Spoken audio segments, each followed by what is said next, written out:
স্বাধীনতার ৫৫ বছরে আজকে এসে আমরা যখন দাঁড়িয়েছি, এই দিবস পালনকালে আমরা গভীর শ্রদ্ধার সাথে মহান মুক্তিযুদ্ধে যারা আত্মদান দিয়েছেন তাদেরকে গভীর শ্রদ্ধার সাথে স্মরণ করছি। স্বাধীনতার ৫৫ বছর পেরিয়ে গিয়েছে, কিন্তু বাংলাদেশ যে আকাঙ্ক্ষা থেকে আমরা মুক্তিযুদ্ধ সংগঠিত হয়েছিল, বাংলাদেশের মানুষ জীবন দিয়েছিল, যে একটা শোষণহীন, একটা বৈষম্যহীন রাষ্ট্র আমরা পাবো, কিন্তু এই কথাটা তো অনিবার্য যে আমাদের এই ৫৫ বছর পরেও আমরা সেই আকাঙ্ক্ষিত রাষ্ট্র বাংলাদেশে প্রতিষ্ঠা করা যায়নি। বাংলাদেশের জনগণ বারে বারেই জীবন দিয়েছে। ৯০-এর গণ অভ্যুত্থান সংগঠিত হয়েছে, ২৪-এর গণ অভ্যুত্থান সংগঠিত হয়েছে, কিন্তু সেই আকাঙ্ক্ষিত রাষ্ট্র আমরা এখনো কায়েম করতে পারি নাই। আমরা দেখছি যে মানুষে মানুষে বৈষম্য বাড়ছে। ২২ পরিবারের বিরুদ্ধে আমাদের লড়াই ছিল, এখন ২১টা পরিবার গড়ে উঠেছে যাদের সম্পদের পরিমাণ ৫,০০০ কোটি টাকা ছাড়িয়ে গিয়েছে। আমরা দেখলাম যে স্বাধীনতা পরবর্তী সময় বাংলাদেশের যে বাজেট, সেই বাজেট ছিল ৭২১ কোটি টাকার বাজেট, সেই বাজেট এখন ৭ লক্ষ কোটি টাকা ছাড়িয়ে গেছে। কিন্তু মানুষের জন্য প্রয়োজনীয় যে খাত, শিক্ষা, স্বাস্থ্য, সামাজিক নিরাপত্তা, এই খাতে বরাদ্দ বাড়েনি, ফলে বৈষম্য বেড়েছে।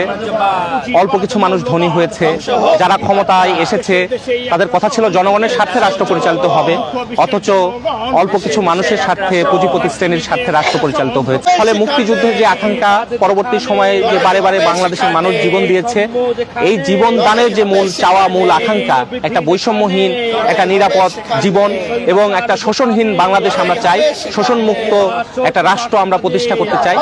সেই রাষ্ট্র যদি চাই, তাহলে যারাই সত্যিকার অর্থে মুক্তিযুদ্ধের আকাঙ্ক্ষাকে ধারণ করে, যারা এখানে গণ অভ্যুত্থানের আকাঙ্ক্ষাকে ধারণ করে, যারা গণতান্ত্রিক একটা বাংলাদেশ চায়, ধর্মনিরপেক্ষ একটা শোষণমুক্ত একটা বাংলাদেশ চায়, সেই মানুষদের ঐক্যবদ্ধ হওয়া, সেই মানুষদের সচেতন হওয়া, সেই মানুষদের সংগঠিত হওয়া এবং সোচ্চার হওয়া, আরো জোরালো কণ্ঠস্বর তৈরি করা, সেই কাজগুলো করাটা আজকের দিনে এসে জরুরি।